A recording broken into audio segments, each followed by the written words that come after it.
Hello there. I think the latecomers have come to see me, actually, but you never know. What a good conference. The AI bit was very good. I really did enjoy that. Although, apologies to the guys that came down from the northeast, thinking that it was going to be a presentation on the A1 update dual carriageway. So I have to apologise for that one. So, let's go, maybe. Oh, other way. Okay, yeah. Is it going into it? Here we get the next one. There we go.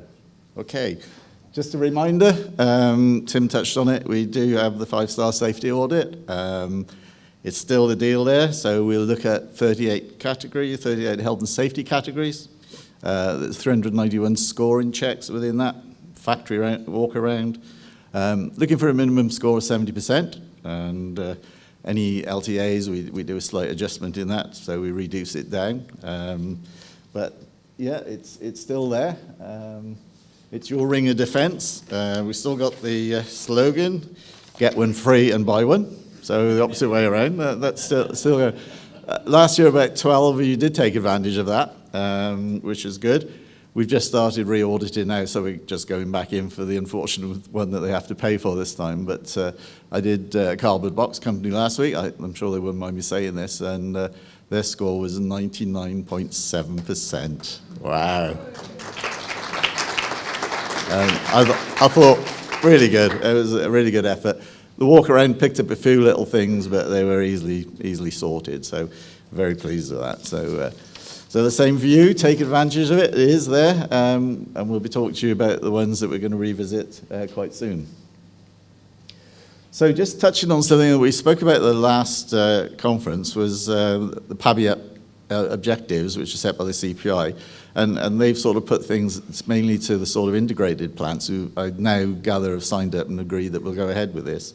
And one of those objectives, which I'm going to just touch on, I'm not going through all of them, we probably will do tomorrow morning, is understanding and integrating human factors into health and safety.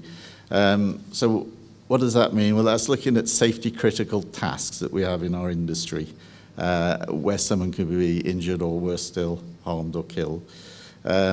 So tasks that we sort of see or being considered for this would include machinery, moving parts that could cause injury, entanglement, heavy loads that could crush high voltage systems or voltage systems within our cabinets, which sort of equates to PUA.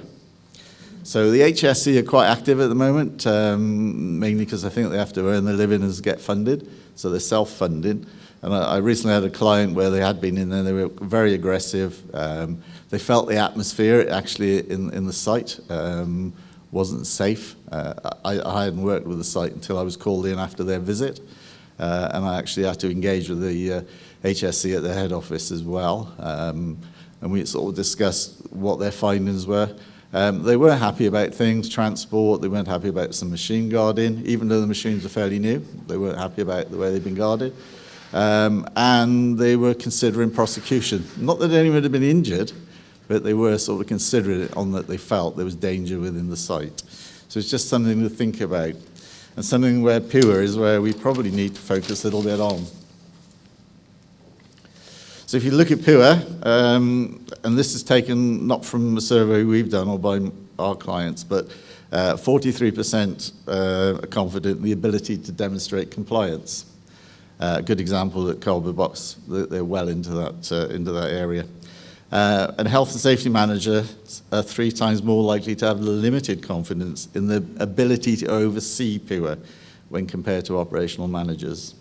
So they do really need to get a grasp. It's interesting seeing today some of the technology that's coming in with the machine presentations we had, because I know they'll be focusing on how we safeguard operators as well, which is good. The other one, grasping risks in complex systems, is the number one challenge for duty holders. And it does happen quite a few, some 63% still like the physical paper rather than the for PUA records. And I think sometimes that does work when in particular they've got HSE coming in and they want a quick reference to something and they don't really want to log on and go through a portal. So what does pure cover? I think most of us will know, but it's equipment and machinery, anything from screwdrivers right through to complex machinery, industrial printers, nuclear power stations, which we don't touch on them. That's why I'm not glowing tonight green. What does pure assess? Well, the pure system actually starts from procurement. That's where you should be thinking of pure, right through to disposal of a machine or decommission of a machine. That's where pure actually fits in.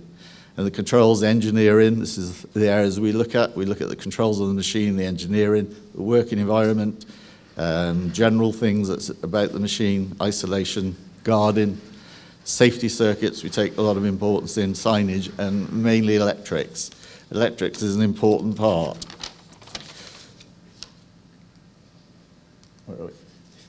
So if you look at that slide there, on there, that's inside a cabinet, which I did a fortnight ago. When we looked in there were things like a chock block, which some of you might be familiar with on the far side, and tape, which again, some people might have in their cabinets. The basic thing around pure and 6024, that's not allowed. So anyone that's not looked in cabinets, particularly older cabinets, or where you might have contractors coming in and working in those cabinets, find out how they've left them. So it should be part of your pure process, and you need to be up to date with that. There's a number of things that are not allowed in cabinets. Not many people actually go and look in the cabinets. It's just that bit that's hopefully locked. Not always, but hopefully locked, and they go in there and sort of go in and have a look and see what your cabinets look like. Get the engineers to go through it. The other areas we look at, this is how we would probably set up a risk assessment for pure. This is a system where we can automatically press the buttons there, depending on what the machine is, what it's got on it, if it's got pre-feeder, and all the questions and everything involved with that will actually build into a sheet for that one machine. How many electrical cabinets it has, and we're going to check those as well. That all compiles up together, and then we can go through the process of scoring it, where we use a Tate and Cox system, because we score very highly into the detail of the cabinet. That's quite important. So it's not just a high, medium, low. One of the things that the HSE picked up on in the particular client that I took on after their visit was they had a typical risk assessment, which they showed them, and they said it was a high, low, medium, and the HSE just said to them, "This isn't good enough. We're not impressed with this." And when I went in there, they showed me it. They said the HSE are not impressed with this. It's not good enough. I said it's not there, and then we sort of changed the system, so we built that up to change it. So, finally, something that Springboard's working on with Acumen, Alan Miller from Acumen. We're coming up with a thing called Streams. It's a safety tracking, reporting, environmental, advanced management system. Within that, we will be building things like the pure risk assessment. So if you've got people trained up, they can just click buttons and get into it. And it'll monitor, it'll email you, it'll tell you all the things you need to know about legislation. That we're going to hopefully launch at the conference in October. So we should get a stand there, hopefully. I think Alan's going to talk to you about when he already has, and we'll go from there. So if anybody wants to come along, have a look at it. If you're looking to have a better system, hopefully it'll be ready for you there and then. So that's good. So that's almost it for me, apart from I have to touch on golf a little bit, because I know the Sheep Plant Association has a golf tournament. I think they're playing the next round at Tewkesbury. So that's the starting point. But just, I want to take you into that place. If you can all imagine, I know some of you won't be golfers, but I want you to imagine you're actually playing in that final. And you got to the 17th tee, 17th end, you're on the 18th tee, sorry, the last one to go.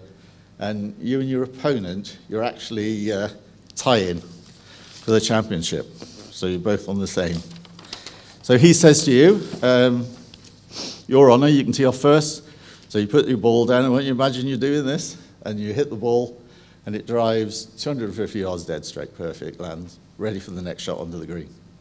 Good shot, he says, puts his ball down, tees up, fires back, hits it, straight into the trees, hidden in the thing. So he says, oh. So they both go into the woods, and both you and him, you go in, you start looking for his ball everywhere you can, turning things over, looking. Till in the end, he says, look, he says, I'll carry on looking for a few more minutes, you take your next shot, and if I can't find it, I'll go back to the tee. This is fair enough, that's good. So you take your next shot, lands on the green, 30 feet from the hole. Very good. The Spa Championship is all based on this. You think it was almost there. So you stand there. After a little while, you hear a shout saying, found it. And the ball comes whizzing out of the trees, lands on the green 4 inches from the pin. Give me. So here's your dilemma. Right. Do you say to the dirty, filthy, lying cheat, do you give him his lost ball out of your pocket, or do you let him win the tournament? That's your dilemma. Hopefully see a lot of you tomorrow at the forum, the antidote to the hangover. So please come along and see us. Thank you.